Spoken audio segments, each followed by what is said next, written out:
جشن چوما ہے طلبا آپ کی نالے لبا. اب لشکر والے دیکھ رہے ہیں، سو رہے ہیں. آدھی رات کو ایک شیر آتا ہے اور وہ سونگھتا پھرتا ہے. پھر وہ سامان پھلانگتا ہے، آگ پھلانگتا ہے، سامان پھلانگتا ہے، لوگ پھلانگتا ہے. سونگتے سونگتے اتبا جو بیچ میں پڑا ہے اس کو سونگتا ہے، اس کو اٹھاتا ہے، اس کے جبڑے چیر دیتا ہے، اس کے سر کے ٹکڑے کرتا ہے، اس کا پیٹ پھاڑ دیتا ہے اور چلا جاتا ہے، اور لوگ دیکھتے رہ جاتے ہیں. ابو لہب کو جب سفر سے واپسی پر بتایا جاتا ہے تو وہ ایک آنکھ میں آنسو نہیں لاتا اور کہتا ہے مجھے معلوم تھا محمد کی بد دعا لگ کے رہے گی، مجھے معلوم تھا. گویا کہ وہ دل میں لرز رہا تھا، انتظار کر رہا تھا کہ رسول اکرم صلی اللہ علیہ وآلہ وسلم کی بد دعا رائگاں نہیں جا سکتی.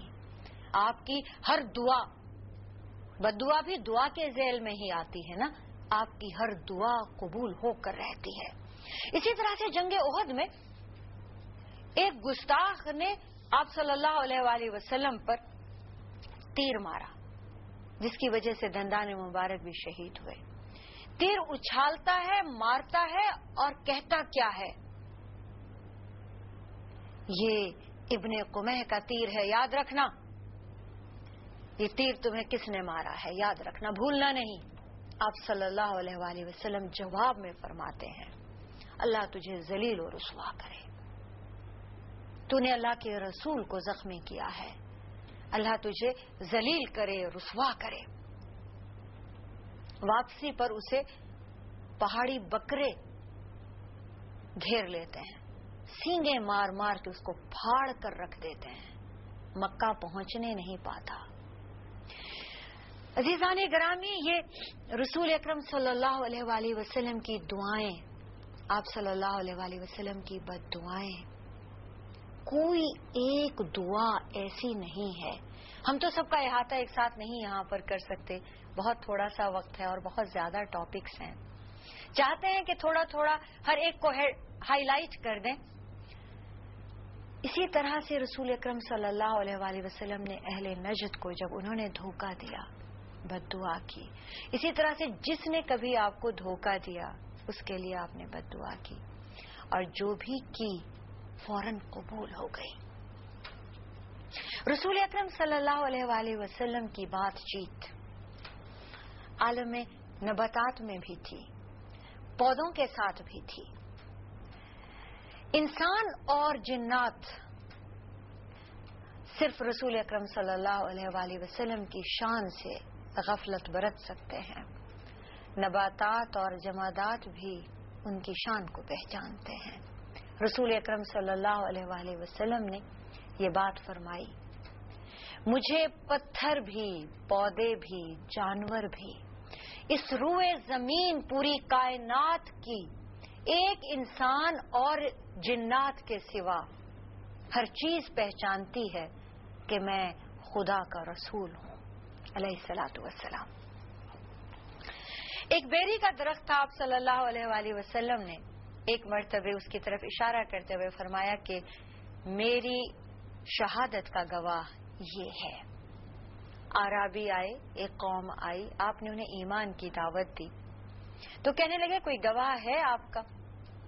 اب ظاہر ہے جو چند ایک صحابہ آپ کے ساتھ تھے وہ تو آپ ہی کے ساتھ تھے، اب انہیں آپ کا گواہ آپ کی حمایت میں بنانا ان لوگوں نے مناسب نہ سمجھا.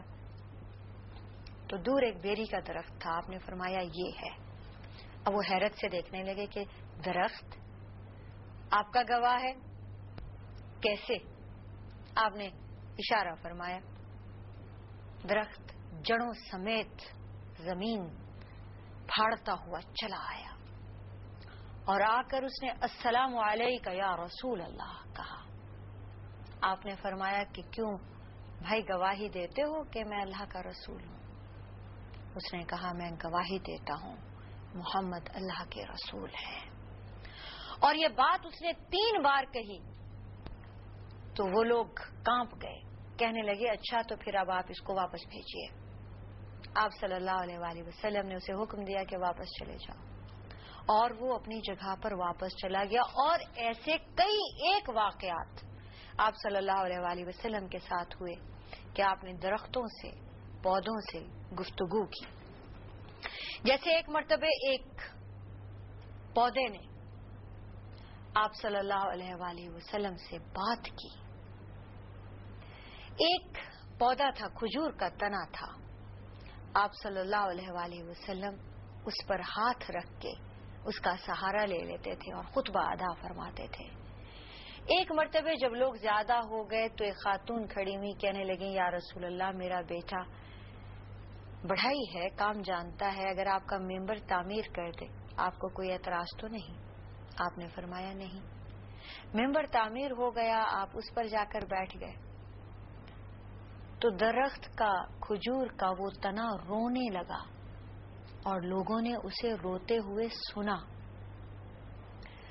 اس کو وہ دست شفقت چاہیے تھا جو رسول اکرم صلی اللہ علیہ وآلہ وسلم اس کے اوپر رکھتے تھے.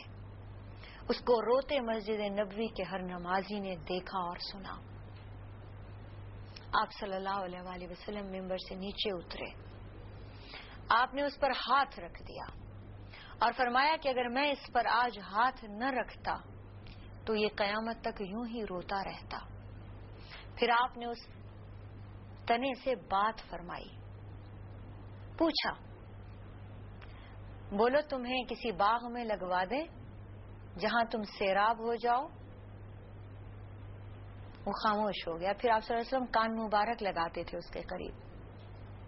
پھر آپ نے اونچی آواز سے پوچھا تمہیں کسی جنت میں گاڑ دوں جہاں اولیاء اللہ، اللہ کے نیک بندے تمہیں کھائیں پئیں، تم سے فیضیاب ہوں؟ پھر آپ صلی اللہ علیہ وسلم نے اپنے کان مبارک اس تنے کے قریب کیے اور اس نے اس بات کو قبول کیا.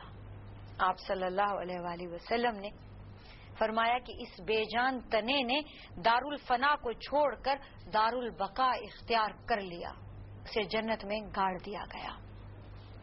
کئی مرتبے کھجور کے درخت، کئی مرتبے بیری کے درخت، کئی مرتبے جیسے سفر پہ غزوات میں آپ صلی اللہ علیہ وآلہ وسلم تشریف لے گئے اور اونٹ چاہیے تھی، کسی بھی غرض سے چاہیے ہو، فطری ضرورت کے تحت چاہیے ہو، تو آپ نے ابو ہریرہ کو، سیدنا ابو بکر کو حکم دیا ان درختوں سے کہو آپس میں مل کے اونٹ کر دیں. اور وہ جا کر کہتے تھے کہ رسول اللہ صلی اللہ علیہ وآلہ وسلم کا یہ پیغام ہے. درخت اپنی جگہ سے ہٹ کے اپنی جڑوں سمیت آ کر مل جاتے تھے اور جب آپ صلی اللہ علیہ وآلہ وسلم وہاں سے تشریف لے آتے تو اپنی اپنی جگہ پہ لوٹ جاتے تھے. عرش نے چوما